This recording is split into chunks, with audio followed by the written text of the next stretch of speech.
जितने आस्था चैनल पर कथा सुन रहे हो, जितने फेसबुक और यूट्यूब पर सुन रहे हो, बहुत सावधानी से सुनना।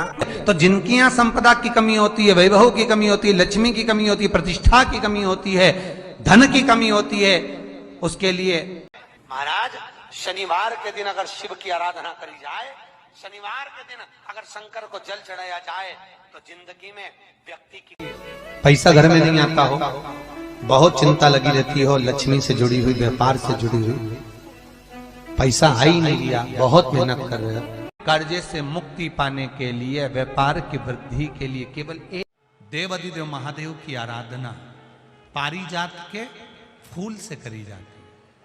अब उस पुष्प को चढ़ाने का एक तरीका है, जरा ध्यान दीजिएगा।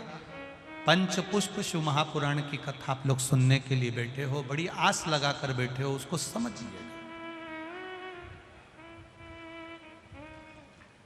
पारिजात का जो फूल शिव जी को चढ़ता है, भगवान देवाधिदेव महादेव को चढ़ता है, जैसे ये शिवलिंग है, मान लो ये शंकर भगवान का शिवलिंग है, ये जलाधारी है, ये जल नीचे गिरने का स्थान। आप लोगों ने पहले कथा सुनी है ना सबने, आपको सबको मालूम होगा। राइट में गणेश जी का स्थान, लेफ्ट में कार्तिकेय का स्थान, बीच में अशोक सुंदरी की जगह। जहां पर यह शिवलिंग रखा है वो माता पार्वती जी का हस्त कमल, शिवलिंग के रूप में, शंकर भगवान के रूप में यह शिवलिंग है।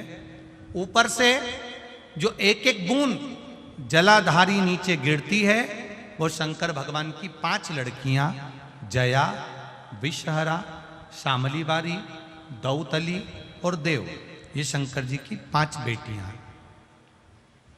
वंश वृद्धि के लिए, कार्य सिद्धि के लिए, वैभव प्राप्ति के लिए, या अपने हृदय की सुख समृद्धि के लिए, संतान प्राप्ति के लिए पारिजात हार श्रृंगार के फूल की शिव जी को आराधना होती है। हार श्रृंगार का जो पुष्प होता है, अशोक सुंदरी वाली जगह पर हम पारिजात के पुष्प को समर्पित करते हैं। उसकी डंडी का जो मुख है वो शिवलिंग की ओर होता है जब अपन अशोक सुंदरी पर चढ़ाते हैं, और फूल का मुख इधर होता है। वापिस उसी पारिजात के पुष्प को उठाकर हम माता पार्वती जी के हस्त कमल पर, जो गोल हस्त कमल है, वहां समर्पित करते हैं। उस जगह पर माता पार्वती जी की ओर से जो पुष्प समर्पित किया जाता है, उसकी डंडी पारिजात की हमारी ओर होती है, पुष्प का मुख महादेव की ओर होता है। तीसरी जगह, जब हम पारिजात के पुष्प को अशोक सुंदरी पे से उठाकर जगत जननी के हस्त कमल पर रखते हैं, हस्त कमल पे से उठाकर देवाधिदेव महादेव के शिवलिंग पर रखते हैं, उस समय पर पारिजात के पुष्प की डंडी शिवलिंग के ऊपर होती है और फूल का मुख अपनी ओर होता है। इस जगह पर पारिजात के पुष्प की डंडी के केसर से ही महादेव को त्रिपुंड लगाया जाता है और महादेव से प्रार्थना करी जाती है। शंकर भगवान पर चढ़ाना प्रारंभ कर दो। महाराज, ये पक्का है कि वर्ष भर कोई बड़ी बीमारी आपको घेर नहीं सकती अगर सरसों के फूल शिव को चढ़ रहे हैं तो। और प्रयास करना कि सरसों का जो पुष्प होता है, सरसों का जो फूल होता है, महाराज, अगर कोई व्यक्ति को किडनी या लीवर से जुड़ी हुई कोई तकलीफ होती है, या किसी व्यक्ति का एक्सीडेंट हो गया होता है और उसका कोई अंग रह गया हो, कोई शरीर का कोई भाग रह गया और वो काम नहीं कर रहा हो, जैसे किसी के पांव रह जाते हैं एक्सीडेंट के बाद, किसी का हाथ रह जाता है, या कोई अंग काम नहीं कर रहा हो, वहां ब्लड पहुंच नहीं रहा हो, वो जगह एकदम सुन्न हो गई हो, खाली पड़ गई हो, तो उसके लिए शिव महापुराण की कथा कहती है कि सरसों के पुष्प 11 शंकर जी के राइट भाग में, जहां शिव जी के गण दरवाजे के द्वारपाल मणिभद्र जिस जगह पर निवास करते हैं, कौन निवास करते हैं? मणिभद्र।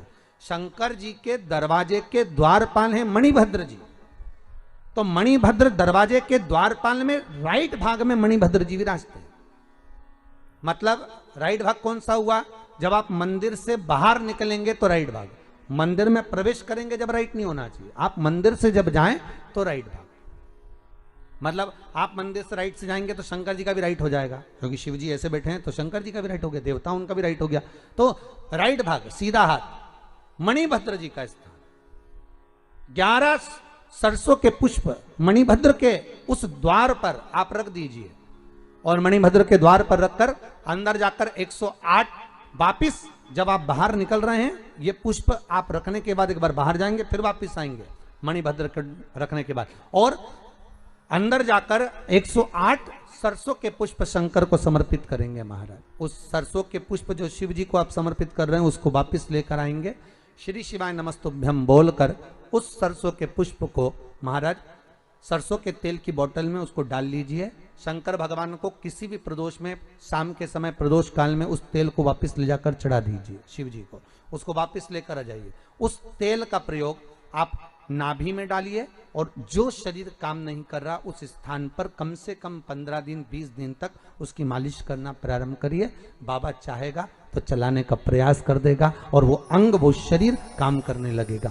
मणिभद्र का स्मरण, बहुत चिंता लगी रहती हो, लक्ष्मी से जुड़ी हुई, व्यापार से जुड़ी हुई, पैसा आ ही नहीं लिया, बहुत मेहनत कर रहे हो। कर्जे से मुक्ति पाने के लिए, व्यापार की वृद्धि के लिए केवल एक काम, शनिवार के दिन जो पीपल के वृक्ष में सरसों के तेल का दीप लगाता है उसको शनि कभी परेशान नहीं करता। इस पीपल के वृक्ष के नीचे जो शनिवार को दिया लगाएगा वो लक्ष्मी और नारायण को अपने घर ले जाएगा। इसलिए शनिवार के दिन पीपल के वृक्ष के नीचे दिया का प्रमाण है महाराज। और सुन दरिद्रता देवी, तेरे पेड़ के नीचे जो हर जन्म के पीछे कोई कारण है।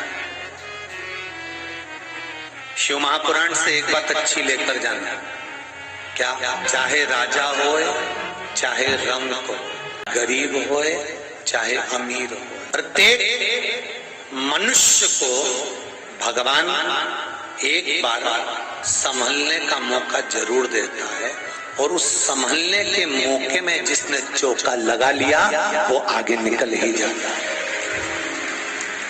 आपको भगवान एक ना एक मौका जरूर देगा कि तू भगवान की भक्ति कर, शिव स्मरण कर, शंकर का गुणगान कर, एक लोटा पानी शंकर भगवान को चढ़ा, एक चावल का दाना समर्पित कर, उसका साथ एक पत्र में लिखा है, देखिए, दीपा चौरसिया, पान उमरिया, जिला कटनी से आई है। कहीं बैठी है आप? आए बेटा, दोनों हाथ उठा दो एक बार। दीपा चौरसिया, पान उमरिया, जिला कटनी से हैं। इन्होंने पत्र लिखा है, गुरुजी, कि जिस मंदिर में शंकर नहीं है, कुबेरेश्वर धाम में, उस मंदिर का चमत्कार क्या है। मैं अपना चमत्कार लिख रही हूं। पूरी जगह पर मैंने इंटरव्यू दिया, आज तक पास नहीं हुई थी, पर एक चावल का दाना और एक पशुपति व्रत पहली बार बाबा का करके आई, और दूसरी बार जो इंटरव्यू देकर आई थी, मेरी गवर्नमेंट की जॉब लग गई है, उसके लिए धन्यवाद। बैठो बेटा, बैठ जाओ। श्री शिवाय नमस्ते। और एक और बड़ा सुंदर पत्र है, उसको भी सुनाई दे। राधा जी वर्मा आगरा, दोनों हाथ उठाओ दीजिए एक बार। हर हर। आपने लिखा है, राधा दीदी, मेरे बेटे का संबंध नहीं हो रहा था, 8 साल से देखा देखी चल रही थी, पर कोई योग नहीं था। गुरुदेव, एक बार टीवी पर कथा सुनी, आस्था चैनल पर, यहां तो मैं कभी नहीं आई थी, पर टीवी पर कथा सुनकर एक चावल के दाने का उपाय, इसमें लिखा है दीदी आपने, एक चावल के दाना पानी के लोटे में डालकर शिव जी को चढ़ाने का बताया था। उससे मेरी सारी तकलीफें भी मिट गई। और गुरुदेव, चढ़ाते चढ़ाते 21 दिन हुए थे, और 21वें दिन मेरे बेटे का संबंध पक्का हो गया। बैठिए दीदी। हर हर। तो महाराज, रुद्राक्ष की जो माला है वो अपने गले में हम धारण कर सकते हैं। अगर रेशम का उसमें धागा है तो मृत्यु आदि जगह में भी उसको पहनकर जाया जा सकता है। माताओं के मन में ये बड़ा प्रसंग होता है, रुद्राक्ष की माला पहनेंगे, वो तो शिव का ही अवतार है, और हम रजस्वला धर्म में हो गए तो फिर रुद्राक्ष का क्या होगा? तो वो रेशमी वस्त्र में होगा। उदाहरण रेशमी, उसको धारण कर सकते हैं। तो यहां तीसरा जो सूत्र बताया है वो भगवान का रुद्राक्ष है महाराज। और जितना बारीक से बारीक, जितना छोटे से छोटा रुद्राक्ष होता है वो उतना फलदायी होता है महाराज, उतना फलदायी। जितना छोटा उतना सुख का अनुभव कराए। चौथा सूत्र बताया, शिव महापुराण की कथा कहती है, अगस्त ऋषि की कथा, महाभारत का वन पर्व का सुंदर तीर्थ यात्रा पर्व का 98 नंबर का अध्याय कहता है, भोजन करने के बाद मुख में थोड़ा पानी जाना जरूरी होता है। कारण हमारे जीवन में कुछ दुनिया के लोग अगर हम पर कुछ प्रहार करने वाले होते हैं, कोई हाय लग जाती है, किसी ने नजर लगा दी होती है, किसी ने टौना कर दिया होता है, कोई दुख आने वाला होता है, और भोजन के बाद हमारे ऊपर अगर काल मंडराने वाला होता है, तो मात्र जल का आचमन करने से वो पाप समाप्त हो जाता है। श्री शिवाय नमस्तुभ्यम, सब बोलिए एक बार जमकर, श्री शिवाय नमस्तुभ्यम। प्रैक्टिकल जरूर करना, कहीं सियोर वाला महाराज झूठ तो नहीं बोल रहा। शास्त्रों की बातें हमारे जीवन में हमें सुख प्रदान करे, इसलिए इस भाव का आनंद करते हुए आज की कथा को विराम देते हैं। श्री शिवाय नमस्तुभ्यम। मेरे चैनल को सब्सक्राइब करें, बेल आइकन प्रेस करें, जिससे कि आपको लेटेस्ट वीडियो की नोटिफिकेशन मिल जाएगी।